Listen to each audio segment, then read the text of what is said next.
Hello दोस्तों, मेरा नाम है सचिन नेगी। आज मैं आपको एक्सरसाइज 6.3 का क्वेश्चन नंबर 11 कराऊंगा। दोस्तों, जो ये वाला क्वेश्चन है वह बहुत ज्यादा आसान है। अगर आपने इस क्वेश्चन पर थोड़ा सा भी ध्यान दिया तो आप इस क्वेश्चन को आसानी से कर सकते हो। इसलिए दोस्तों वीडियो को थोड़ा सा भी स्किप ना करें। दोस्तों, हमारा 11वां क्वेश्चन हमसे कहता है कि आकृति में AB बराबर AC वाले एक समद्विबाहु त्रिभुज ABC की बढ़ाई गई भुजा CB पर स्थित E एक बिंदु है। यदि AD लंब है BC पर और EF लंब है AC पर, तो सिद्ध कीजिए कि त्रिभुज ABD जो है वह समरूप है त्रिभुज ECF के। ये हमने दोस्तों सिद्ध करना है। अब हमें दोस्तों क्वेश्चन में दिया है कि जो AB वाली भुजा है वह बराबर है AC के। इसलिए दोस्तों ABC एक समद्विबाहु त्रिभुज है, इसलिए ABC एक समद्विबाहु त्रिभुज है। और क्वेश्चन वालों ने ऐसा किया कि ABC की CB वाली भुजा को बढ़ा दी, यानी उन्होंने CB वाली भुजा को बढ़ा दी। इस प्रकार CB वाली भुजा को बढ़ा दी। और EF दोस्तों जो हो, यानी ये वाला बिंदु F है, तो EF वाला जो रेखा है दोस्तों वह AC पर लंब हो। अब हमने दोस्तों सिद्ध करना है कि त्रिभुज ABD जो है दोस्तों वह त्रिभुज ECF के समरूप है। दोस्तों ये वाला एंगल भी 90 का होगा, क्योंकि हमें दिया है कि जो EF है, EF दोस्तों जो है वह लंब है AC पर, इसलिए ये वाला एंगल 90 का होगा। अगर दोस्तों हम इस प्रकार के कोई भी क्वेश्चन करते हैं तो हमारी नंबर 1 हेडिंग आती है दोस्तों दिया है। और दिया है में दोस्तों हम क्वेश्चन के बारे में ही लिखते हैं, यानी हमें दोस्तों जो क्वेश्चन में दिया रहता है उसको हम यहां पे लिखते हैं। अब हम दोस्तों यहां पे लिखेंगे कि त्रिभुज ABC एक समद्विबाहु त्रिभुज है, समद्विबाहु त्रिभुज है, यानी ऐसा त्रिभुज जिसकी दो भुजाएं बराबर हो।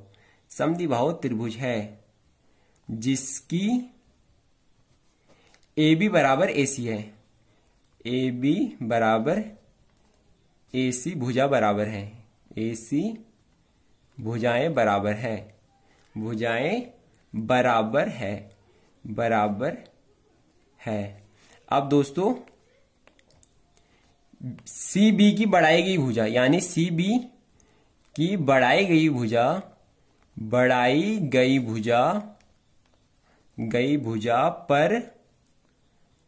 पर E बिंदु है, भुजा पर E बिंदु इस प्रकार है, E बिंदु इस प्रकार है ताकि दोस्तों जो EF वाली रेखा है वह लंब है AC पर, यानी ये EF वाली जो रेखा है वह AC पर 90 डिग्री का कोण बनाती है। और हमें दिया है दोस्तों जो AD वाली रेखा है, AD वाली दोस्तों जो रेखा है वह लंब है BC पर, यानी AD वाली भुजा BC पर 90 डिग्री का एंगल बनाती है। ये हमें दोस्तों दिया है में दोस्तों आपको इसके बारे में ज्यादा नहीं सोचना है। जो ये चित्र रहता है और जो हमें क्वेश्चन में दिया रहता है, हम उसी में से जो हमें दिया रहता है उसको यहाँ पे लिखते हैं। अब हमारी दोस्तों जो दूसरी हेडिंग आएगी वो आएगी सिद्ध करना है। दूसरी हेडिंग आएगी दोस्तों हमारी सिद्ध करना है। अब हमने दोस्तों क्या सिद्ध करना है, तो दोस्तों आपको दिखाई दे रहा होगा कि हमने सिद्ध करना है कि त्रिभुज ABD जो है दोस्तों वह समरूप है त्रिभुज ECF के, यानी हमने ABD वाले त्रिभुज को समरूप सिद्ध करना है ECF के। अब हमने इन दोनों त्रिभुजों को समरूप सिद्ध करना है। अब हमारे दोस्तों जो तीसरी हेडिंग आएगी वो आएगी प्रमाण की। हमारी तीसरी हेडिंग आएगी दोस्तों प्रमाण की। प्रमाण में हम दोस्तों हमें इसे सिद्ध करने के लिए जो हमें दिखाना पड़ता है उसे हम प्रमाण में लिखते हैं। और ये वाला क्वेश्चन बहुत ज्यादा इजी है। तो दोस्तों हमें दिया है कि त्रिभुज ABC में दोस्तों जो AB वाली भुजा है, AB वाली भुजा जो है दोस्तों वह बराबर है AC के। अब हम दोस्तों यहां से लिख सकते हैं कि जो कोण B है दोस्तों वह बराबर होगा कोण C के। चूंकि दोस्तों आप यहां पे लिखना, चूंकि त्रिभुज में त्रिभुज में समान भुजाओं के सम्मुख कोण बराबर होते हैं। सम्मुख कोण बराबर होते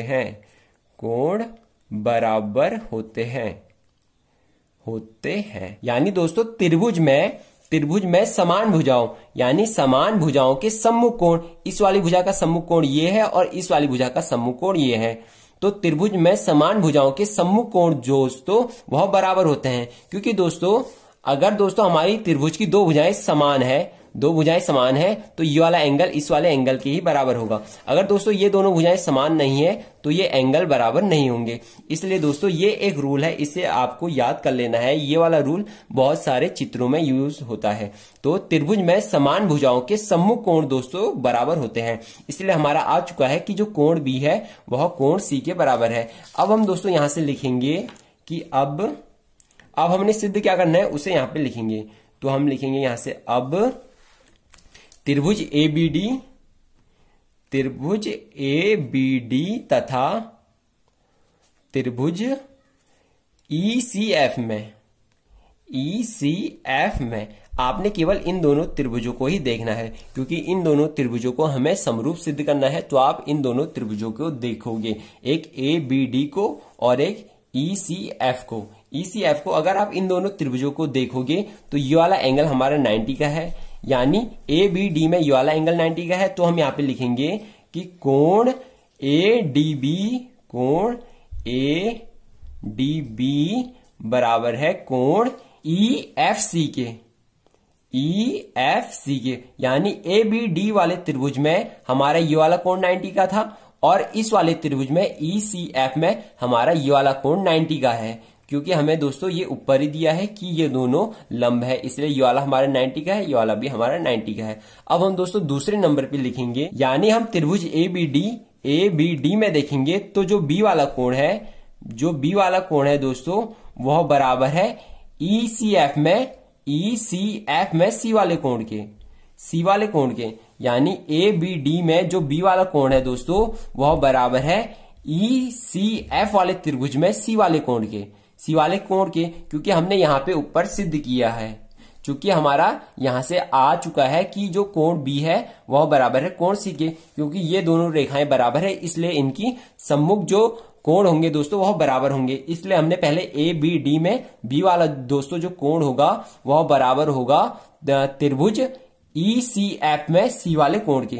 ये दोस्तों हमारा आ चुका है। अब हम दोस्तों यहाँ पे एंगल समरूपता का यूज कर लेंगे। तो हम दोस्तों यहां से लिखेंगे कि एंगल समरूपता से दोस्तों एंगल समरूपता को प्रमेय 6.3 भी कहते हैं। दोस्तों एंगल समरूपता के अनुसार यदि दो त्रिभुजों में एक ये वाले त्रिभुज में और एक ये वाले त्रिभुज में, क्योंकि हमें इन दोनों को समरूप सिद्ध करना है, तो यदि दो त्रिभुजों में दो कोण आपस में बराबर हो, इसलिए वो दोनों त्रिभुज जो हैं वह समरूप होते हैं।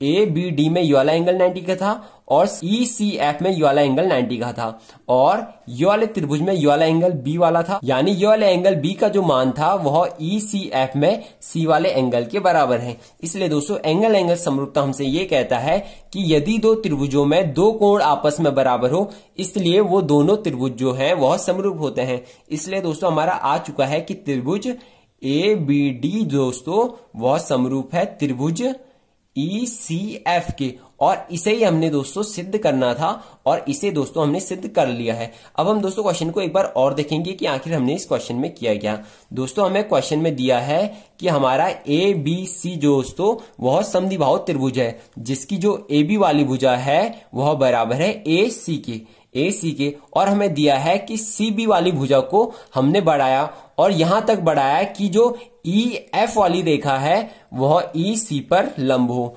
यानी EC पर 90 डिग्री की हो, और हमें दिया है कि जो AD वाली रेखा है वह लंब है BC पर, यानी वह AD वाली रेखा BC पर 90 डिग्री का एंगल बना रही है। अब हमने दोस्तों प्रमाण में लिखा कि त्रिभुज ABC में, और त्रिभुज ABC में दोस्तों AB वाली भुजा AC के बराबर है। इसलिए दोस्तों समान भुजाओं के सम्मुख कोण बराबर होते हैं, इसलिए ये वाली भुजा का ये वाला जो कोण है दोस्तों वह इस वाली भुजा का इस वाले कोण के बराबर होगा। इसलिए हमारा आ चुका है कि कोण B दोस्तों कोण C के बराबर है। अब हमने दोस्तों इन दोनों त्रिभुजों को समरूप सिद्ध करना है, तो हमने लिखा कि त्रिभुज ABD तथा त्रिभुज ECF में आपने इन दोनों त्रिभुजों को देखना है। तो ABD में दोस्तों ये वाला एंगल 90 का है और ECF में दोस्तों ये वाला एंगल 90 का है, तो हमने इन दोनों को बराबर दिखा दिया। और ABD में दोस्तों ये वाला एंगल जो B वाला है वह ECF वाले त्रिभुज में C वाले एंगल के बराबर है। इसलिए हमने एंगल समरूपता का यहाँ पे यूज किया और ये हमसे कहता है कि यदि दो त्रिभुजों में दो कोण आपस में बराबर हो, इसलिए वो दोनों त्रिभुज समरूप होते हैं। इसलिए दोस्तों हमारा आ चुका है कि त्रिभुज ABD समरूप है त्रिभुज ECF के। और दोस्तों हमें इसे ही सिद्ध करना था। दोस्तों आपको यह वीडियो कैसी लगी कमेंट बॉक्स में जरूर बताएं। अगर आपको इस वीडियो से रिलेटेड कोई भी डाउट हो तो कमेंट बॉक्स में जरूर पूछें और हमें आपके कमेंट का इंतजार होगा। और ऐसे ही और वीडियो पाने के लिए चैनल को सब्सक्राइब जरूर करें। Thank you, have a nice day.